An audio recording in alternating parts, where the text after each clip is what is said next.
Donc, bonjour tout le monde, bienvenue au Mot à Mot podcast. C'est le premier épisode d'une nouvelle série de podcasts que je commence. Et pour le premier podcast, je reçois Catherine Fournier, qui est députée dans Marie-Victorin. Merci beaucoup de venir sur le podcast. Merci beaucoup à toi, Arnaud. Donc, j'explique un petit peu le podcast, puisque c'est le premier épisode. Donc, à chaque semaine, je vais avoir un invité qui, à l'aide d'un dictionnaire, va choisir un mot au hasard dans une page au hasard, et il va choisir un mot qui l'inspire et qui veut commencer à parler du sujet, puis on part de mots comme ça, puis on défile sur plein de sujets. Donc, je te laisse l'honneur. On va tester ça. On du dictionnaire Larousse 1994. Est-ce que t'étais né, Arnaud, en 1994? Pas encore. J'étais même pas en conception encore. Oh là là, ça me fait prendre un coup de vieux. Bon, là, je suis dans une page de C.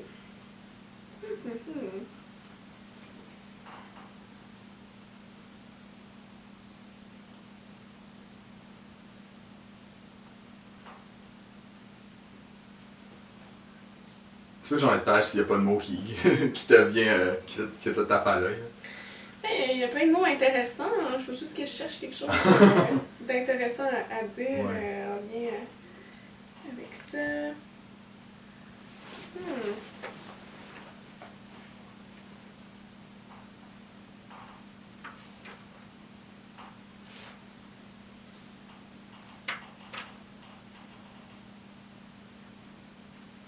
Peut-être le mot, la page que j'avais pigée, le mot coéquipier, coéquipière. Ok. Oui, ça me parle beaucoup parce que c'est sûr que, moi en étant députée, en faisant de la politique, il faut toujours qu'on se bâtisse dans le fond des équipes.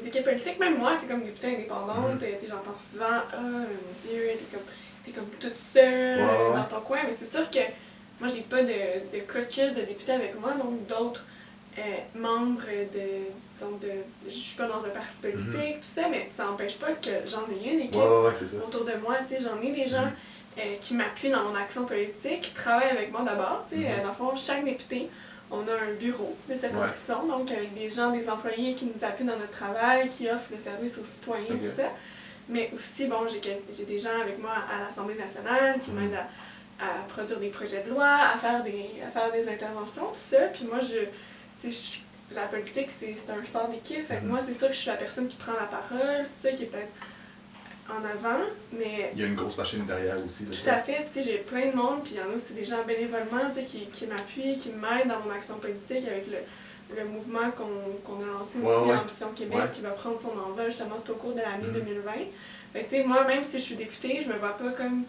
je me vois faire partie de l'équipe, puis on est tous ensemble dans des coéquipiers, puis on s'entraide. C'est quoi, là, comme tu étais députée en 2016 avec le Parti québécois, et après ça, tu es devenue indépendante en 2019, ça avait un an bientôt. C'est quoi la grosse différence par rapport à, tu sais, tu as une organisation politique derrière toi qui est vieille de bien des années, puis là, tu te retrouves pas tout seul, mais tu pars un projet tout seul. C'est quoi les grosses différences entre avoir un parti derrière ton dos puis être un peu l'idée ton mouvement dans le sens? C'est sûr que tu as plus, comme députée indépendante, j'ai plus de liberté d'action. C'est sûr que je choisis mes priorités, tout ça, je choisis mes combats si on veut. Là.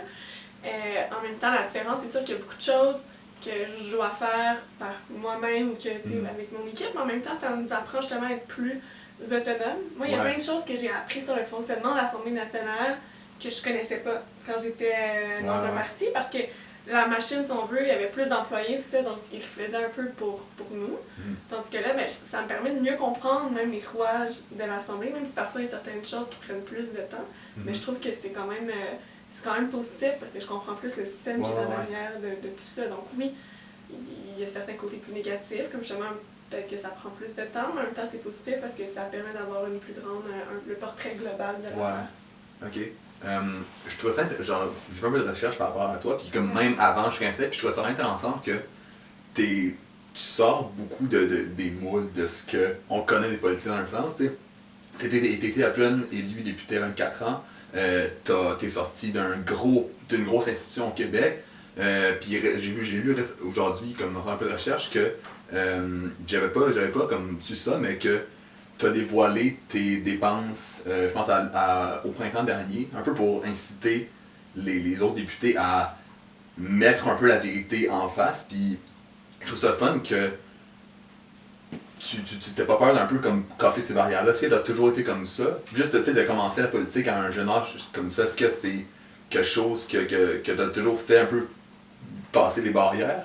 Ben, c'est ça, moi je me qualifierais vraiment de fonceuse comme personne. Fait que pour moi, la politique, c'était pas un rêve lorsque j'étais jeune. C'est un peu venu au fil de mon parcours. Puis à un moment donné, je me suis dit, hey, tu sais quoi, je pense que je suis capable, puis je peux amener quelque chose de différent, justement. Fait que tu sais, j'ai comme pas eu peur de me dire, ben, si j'ai envie de le faire, je vais tout mettre en œuvre pour être capable de le réaliser. Fait que ça, c'est vraiment je pense, mon caractère, ma personnalité.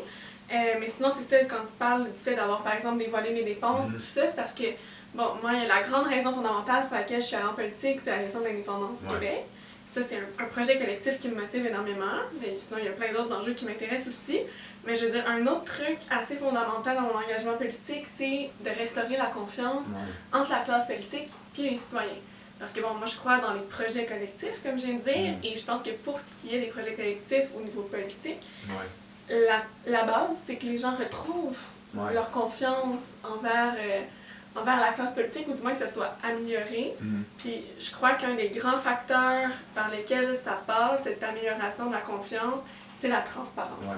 Fait que c'est le fait de lever un peu le voile sur parfois ce qui nous semble loin. T'sais, les gens, ils pensent, par exemple, que parfois ils vont se questionner sur justement l'utilisation des deniers publics et tout ça. Puis je pense que c'est important, par exemple, dans ce sens-là, de dire, ben moi, j'administre un budget comme député, ben c'est la moindre des choses que les citoyens soient au courant de la façon dont je l'utilise. J'ai rien à cacher. Je pense qu'on devrait pas justement... Ben, c'est super, puis comme je trouve qu'il y a tellement de personnes sont un peu désillusionnées par rapport à la politique, par rapport aux politiciens, puis je trouve ça plate parce que c'est pas quelque chose qui devrait être la politique, c'est quelque chose qui est supposé. Parce que pour moi, la façon dont je vois ça, c'est comme quelque chose qui est supposé soulever les foules, puis soulever les émotions, soulever les passions. Puis là, autant au fédéral qu'au provincial, c'est souvent comme ça, c'est qu'on vote pour la personne qui va moins comme déranger ce qu'on aime. Mais comme ça, je trouve ça le fun des personnes qui sont... On en voit de plus en plus des jeunes un peu comme toi, puis d'autres personnes un peu dans ton milieu qui foncent, puis qui n'ont pas peur d'assumer, puis de faire que, oui, la politique, c'est quelque chose de difficile, c'est quelque chose de sérieux, mais que, dans un sens, faut garder une passion, c'est ça qui soulève les personnes, puis c'est ça comme ça qu'on avance comme province, puis comme pays, éventuellement, peut-être. Totalement, je pense que c'est ça qui doit être à la base, puis on doit redonner ces lettres de noblesse justement à la politique, parce que dans le fond, c'est une formidable façon de changer les choses. Mais je comprends en même temps, en contrepartie, les citoyens qui depuis plusieurs années ont perdu cette confiance-là, peut-être parce que les gens politiques n'ont pas été à la hauteur de la confiance qui leur a été auparavant octroyée. Mais c'est à nous maintenant, on a la responsabilité sur nos épaules de reconstruire ça. Puis donc, je crois que justement, on doit avoir notamment cette passion, puis montrer encore qu'on est capable de faire quelque chose de grand avec cet outil qui est la politique. Parce que si les gens aussi qui sont pas intéressés à changer les choses positivement, s'engagent pas en politique, ben, on se ramasse pas nécessairement avec les personnes avec les intentions les meilleures dans le monde politique. Fait qu'on peut pas abandonner ce domaine-là, c'est trop important. Il faut que des gens bien puissent s'engager, des gens qui ont envie vraiment d'apporter vraiment quelque chose de bien, de positif à la société. Donc, en ce sens-là, c'est quelque chose de fondamental. Tu parles de grands projets, puis tu en as justement bâti un probablement avec ton livre que tu as sorti, Projet Ambition Québec. Peux-tu expliquer un peu c'est quoi? Ça vient d'un livre, mais c'est pour créer un mouvement, c'est ça? Oui, ben en fait, le livre que j'ai publié à l'automne de l'année dernière, l'automne 2019, le projet Ambition Québec s'est organisé pour l'indépendance, au final, c'est beaucoup l'assise de ma réflexion. Parce que lorsque j'ai décidé de devenir députée indépendante à l'Assemblée nationale, je me suis posé beaucoup de questions, tout ça, j'ai eu l'occasion quand même de m'exprimer sur plusieurs tribunes médiatiques, mais je sentais qu'il demeurait encore quand même certains questionnements peut-être plus en suspens. J'avais pas nécessairement voulu rentrer dans les détails ou comme expliquer vraiment toutes les étapes de ma réflexion. Je me suis dit que le format écrit, c'était une super bonne façon de le faire. Ça permettait vraiment de m'exprimer sous une autre forme, puis avec plus d'espace, plus de temps également. Mais également, j'ai pris cette occasion-là, surtout pour me tourner vers l'avant. Je voulais pas juste ressasser le passé. C'est vraiment une analyse, en fond, du mouvement souverainiste. Où on en est aujourd'hui en 2020, en 2019. C'est quoi les constats, les pistes de solutions aussi à mettre en œuvre pour aller de l'avant. Puis, dans le fond, à la fin de mon livre, je parle de vraiment ce qui serait le projet Ambition Québec, qui est, oui, une organisation, une OBNL, qui est d'ailleurs déjà enregistrée officiellement. Est-ce que c'est toi qui l'as créé ou c'est... En fait, c'est des collaborateurs. Okay. En ce moment, je suis même pas sur la liste des administrateurs. Non, vraiment. C'est des gens à qui j'ai confiance et avec qui j'avais discuté de ce projet-là. Je l'ai dit aussi dans mon livre, c'est moi qui est l'auteur, mais en même temps, c'est une réflexion collective parce que j'ai rencontré tellement de monde dans les derniers mois qui ont nourri tout ça. Fait que le projet, il vient pas juste de moi, c'est une œuvre collective, justement, comme je le disais. Puis donc, l'OBNL, elle est enregistrée. On souhaite lancer les activités au début de l'année 2020. C'est sûr que l'objectif, au final, c'est de contribuer à élargir la coalition souverainiste et à remettre cet enjeu-là au cœur de l'actualité. Surtout, je dirais, c'est sûr que notre public cible, c'est les 41-42 ans et moins, ceux qui n'ont pas eu l'occasion de voter, dans le fond, au référendum en 1995. Donc, d'intéresser cette génération dont nous faisons tous les deux partie, qui n'a pas nécessairement, moi, j'ai pas entendu parler de cet enjeu-là avant d'arriver, genre au cégep. Je me dis, on est capable de comme réintéresser justement les jeunes à essayer de construire un projet qui nous parle, qui répond aux aspirations de notre génération pour que, après, avec les générations qui nous ont précédées, qui sont en ce moment plutôt démobilisées, parce que je dirais, le cynisme politique, oui, affecte notre génération, mais je dirais encore plus les générations précédentes qui ont connu vraiment beaucoup de déceptions. Des époques de gloire aussi. Puis justement, tu parles un peu qu'il faut un peu rattraper les jeunes dans ce mouvement-là, puis je parle comme, moi je suis indépendantiste depuis que je suis tout jeune, c'est quelque chose qui est dans ma culture, dans ma famille, c'est quelque chose qui est valorisé, puis je suis un peu né dans ça, fait que je veux pas, comme c'est quelque chose qui est dans mon cœur vraiment très profond. Puis, comme on parle souvent dans les médias, puis dans le public, que l'indépendance chez les jeunes, c'est moins quelque chose qui est populaire. Mais en parlant à beaucoup d'amis, beaucoup de jeunes de mon âge, je réalise que c'est pas la grande cause qui est en jeu, mais qu'il y a quand même un intérêt, puis c'est pas une fermeture au complet. Fait que est-ce que c'est un peu... Est-ce que tu t'espères agripper ces gens-là qui sont un peu indécis, mais qui voient un avenir dans un c'est État? drôle. Moi, j'ai la même conception que toi. J'ai l'impression, parce que comme moi aussi, j'ai fait beaucoup de tournées dans les cégeps, les universités. Il n'y a pas de fermeture à cet enjeu-là. Bien au contraire, c'est un peu décourageant d'entendre toujours dans les médias. Je pense que ça contribue justement à l'apathie un peu de beaucoup de gens plus âgés. Dans le sens, quand tu entends tout le temps dans les médias que les jeunes ci, les jeunes ci sont pas intéressés, puis sont plus... je pense que c'est sûr que ça a une influence, mais moi, je sens une réceptivité. Je pense pas que les gens sont convaincus. C'est normal qu'ils soient pas convaincus. Je veux dire, ça n'a pas été au cœur du débat public. C'était... En passant, c'était la même chose des jeunes des années 80. Entre les deux référendums, entre 80 et 95, on avait complètement arrêté d'en parler au Québec. Tu sais que même, par exemple, Léger Marketing avait arrêté de faire des sondages sur l'idée de l'indépendance tellement que c'était même plus dans l'actualité, puis les jeunes, ils disaient la même affaire à peu près, là. Les jeunes sont plus puis ci, puis ça. Puis au final, quand il y a eu un référendum en 93, qui a voté le plus fortement pour le oui? Ben, c'est la génération plus jeune. Donc, moi je me dis, regarde, on peut pas savoir avant qu'il y ait un débat dans la société de quel côté va pencher une génération. Bon, le temps nous montre que généralement, les jeunes sont plus favorables au projet. Mais maintenant, c'est à nous de mobiliser ça puis de créer une effervescence. Puis c'est justement ça à quoi on veut contribuer avec Ambition Québec, c'est d'aller susciter des initiatives au sein de la société civile, au sein des jeunes, qui soient à l'école ou dans le milieu professionnel, des gens qui se réapproprient la politique de façon différente, de façon non partisane, axée sur des projets collectifs.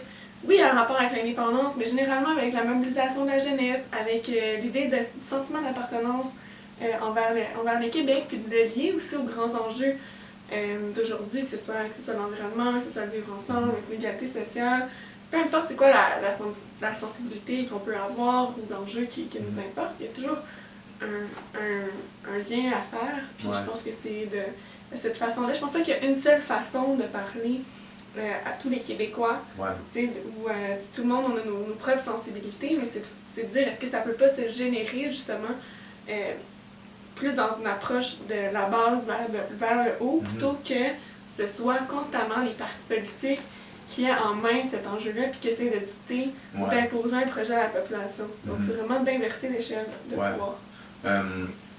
Tu sais, t'as commencé en politique assez jeune. Ouais. Qu'est-ce qui t'a mené à avoir une carrière professionnelle en politique? Comment t'as commencé ça? Hey, très bonne question. Je te dirais que c'est le hasard, en fait. Ouais? Oui, parce que comme je disais tantôt, moi, j'ai jamais prévu faire de la politique dans ma vie. Okay. Moi, je viens pas d'une famille, justement, où la politique était présente. Okay. Vraiment pas. En fait, c'est comme je me suis intéressée à ça quand je suis arrivée au cégep, parce que j'étais en sciences humaines, au Vieux-Montréal, puis il y avait quand même une certaine effervescence d'engagement social, tout ça. Puis il y avait un comité souverainiste. Et moi, j'étais curieuse, tu sais, j'étais allée voir ça, puis tu sais, le crime, ça m'avait trotté dans la tête. Puis j'étais allée faire un échange étudiant au Texas pendant 6 mois qui m'avait comme vraiment fait prendre conscience de mon identité québécoise. Puis là, je suis revenue, puis ça me tentait de m'impliquer. J'étais allée à quelques événements politiques. De fil en aiguille, on m'a demandé d'être bénévole, tu sais, de prendre certaines responsabilités. Puis j'ai vraiment comme eu la piqûre de l'implication que je m'étais jamais vraiment...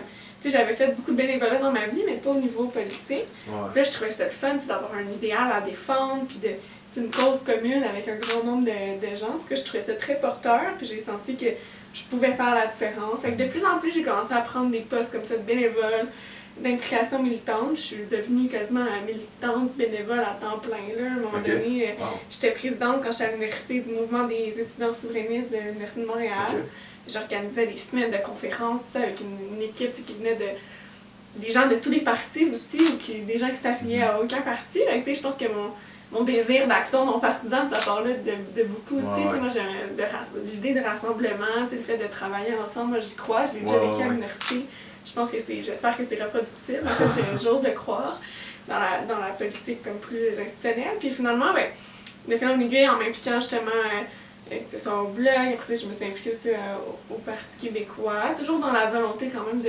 Tu sais, je me suis jamais comme décrite de façon genre...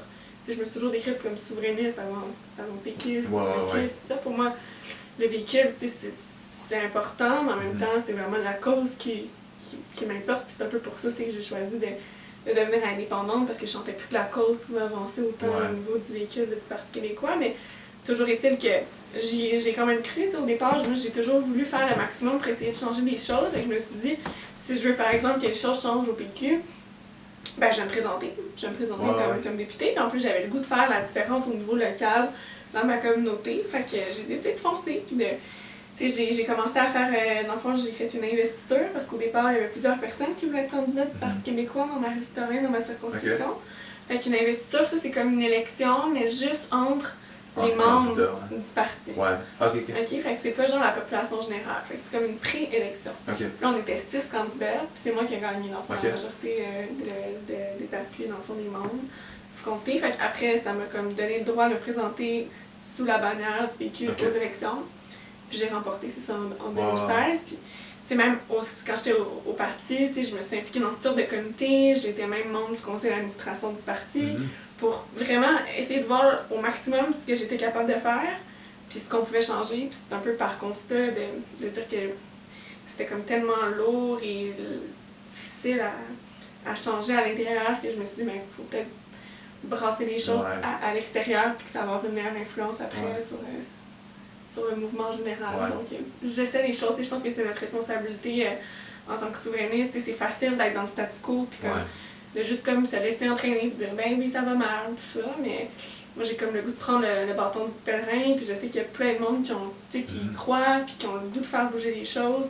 Puis avec ces gens-là, je veux qu'on réussisse à ressusciter une appropriation citoyenne du projet d'indépendance. D'où le point de Québec. Mais c'est justement, tu parles de un peu prendre le mouvement vers le bas et une montée, pas quelque chose qui est comme commencé par les politiciens, puis autant pour les jeunes comme nous que pour les plus âgés, comment tu peux, parce que souvent il y a une forme de cynisme un peu quand on voit la situation, que ce soit environnementale, que ce soit par rapport à l'indépendance, par rapport à des situations, puis on voit un peu le monde comme étant moins rose qu'il l'est en vérité, même s'il y a quand même des choses un peu mauvaises, mais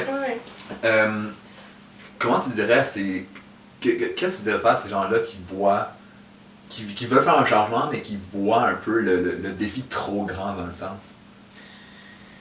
Je dirais que la meilleure façon d'avoir une influence, c'est souvent par l'exemple. Donc si c'est sûr qu'à une personne, on peut pas nécessairement changer tout. Il faut le réaliser, je veux dire, il y a des choses qui nous dépassent. Par contre, si chaque personne donne le meilleur d'elle-même dans quelque chose qui l'importe ou qui la touche vraiment personnellement, je suis convaincue que tous ensemble, par l'exemple, on influence d'autres gens à s'engager. Moi, c'est une des choses que j'aime beaucoup dans mon travail et que j'essaie au maximum de faire. C'est de dire, de transmettre ce goût-là de l'engagement, non seulement politique, mais social en général. En 2017, moi, j'avais publié un autre livre, dont le titre est l'audace d'agir, vraiment pour stimuler ce goût-là d'implication. Donc, tu sais, de réaliser la portée de nos actions, oui, mais de se dire, plus on est nombreux, je pense que c'est quelque chose qui devient comme contagieux, si on veut, de façon la force du groupe, c'est quelque chose de... Oui, exact, la force du groupe. Puis c'est ça qui est intéressant. Si tu dis, on va générer des initiatives, plus il y en a, plus ça donne le goût à d'autres d'embarquer. C'est un peu comme ça dont partent les mouvements citoyens, parce que c'est comme l'effet domino. Est-ce que, d'un avenir rapproché ou un peu plus lointain, la création d'un parti t'intéresserait? Ou tu t'aimerais rester indépendante ou peut-être rejoindre un autre parti existant en ce moment? Pour vrai, j'en suis vraiment pas là. Okay. Je suis vraiment pas dans la création d'un parti. Je pense que ce serait pas... Je pense qu'en ce moment, avec la situation, mettons, le Parti québécois, Québec solidaire aussi, qui est un parti officiellement souverainiste, il y a beaucoup de souverainistes qui sont à la CAQ, tout ça. Est-ce que ça prend un nouveau parti politique? Je le pense pas. Par contre, ce que je crois, puis l'idée que je développe dans mon livre aussi, c'est que je crois qu'il devrait y avoir une espèce de coalition électorale qui se crée éventuellement lorsque les conditions seront réunies, parce qu'en ce moment, j'ai pas l'impression que ça fonctionnerait parce qu'il y a trop comme de hargne au sein du mouvement, malheureusement, mais souvent, quand ça va pas bien, il y a plus d'agressivité et tout ça, malheureusement, qui peuvent se créer entre des gens qui partagent une idée, mais pas nécessairement les mêmes moyens d'action. Moi, je pense qu'en régénérant quelque chose au niveau citoyen, ça peut participer à amener un meilleur climat au sein du mouvement puis une meilleure cohésion aussi. Puis à ce moment-là, si on réfléchit par exemple à créer une espèce de coalition électorale où des représentants de chaque parti ou de chaque même groupe ou même des gens plus indépendants qui représentent d'autres courants idéologiques de la société pourraient se joindre dans le but d'être élus et de réaliser l'indépendance par la suite. Moi, c'est plus de cette façon-là que je le conçois. Je crois pas non plus à la convergence, juste PQ et QS ensemble pour qu'ils s'entendent. Je pense que ça va vraiment prendre une structure comme qui se pose au-dessus des partis politiques, à la limite qui pourrait être gérée par les Oui Québec, qui sont comme les organisations unies pour l'indépendance.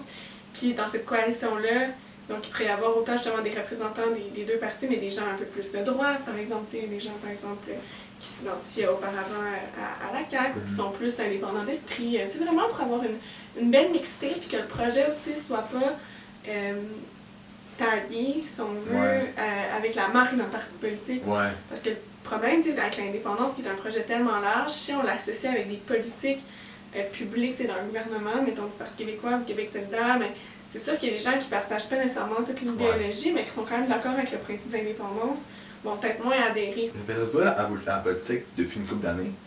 Puis je pense que la chose de la politique, c'est quelque chose que beaucoup de gens, on voit un peu, vous êtes un peu des personnages publics dans un sens, mais on ne connaît pas beaucoup sur votre horaire de travail dans le sens. C'est quoi ta semaine typique de député à l'Assemblée nationale? C'est vrai, c'est une super bonne question. Dans le fond, l'Assemblée nationale, avec les périodes de questions et tout ça, ça siège environ 8 mois par année.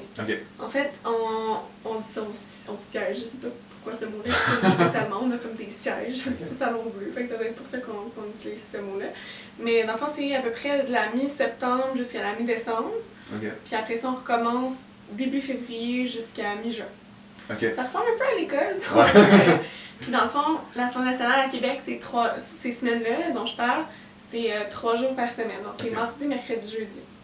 Et les lundis et les vendredis, on est généralement dans nos circonscriptions, parce qu'on a des bureaux qui sont ouverts du lundi au vendredi aussi généralement, mais bon, le mardi, mercredi, jeudi, on a des gens qui nous représentent, qui sont là pour prendre le relais, mais tu sais, même le lundi puis le vendredi, moi c'est bien rare que je vais être à mon bureau toute la journée parce que justement on a plein de choses comme là, aujourd'hui, je suis ici, participer au podcast, après ça j'ai des rencontres, j'ai des visites, tout ça, dans les organismes et tout, donc c'est comme très variable comme journée dans nos circonscriptions. À l'Assemblée nationale, c'est un peu plus genre répétitif parce qu'on sait que, mettons, tous les mardis à 2h, c'est la période des questions. OK. Ou tous les mercredis puis jeudis, c'est à 10h. C'est la période des questions. Ça, c'est 45 minutes par jour. Alors qu'on voit ça beaucoup à la télé, mais tu sais, c'est pas juste ça, même au contraire, c'est tellement une petite portion de notre travail. Sinon, autrement, quand on est à l'Assemblée nationale, ben, il y a souvent des commissions parlementaires. Ça, dans le fond, pour résumer ça, c'est comme des séances de travail où tout le monde est assis genre autour d'une table puis qu'on regarde les lois que le gouvernement propose, puis on passe, dans le fond, chaque ligne de la loi pour l'analyser puis suggérer les modifications au gouvernement, débattre sur le sujet. Donc ça, c'est vraiment un travail très minutieux qui est fait. On veut s'assurer, dans le fond, qu'il n'y avait pas de faille dans la loi. Ou tu sais, c'est sûr que si on n'est pas d'accord avec quelque chose, on va essayer de le faire changer. Bon, des fois, ça marche pas vraiment, parce que le gouvernement, quand il est majoritaire, il a quand même le contrôle sur le contenu.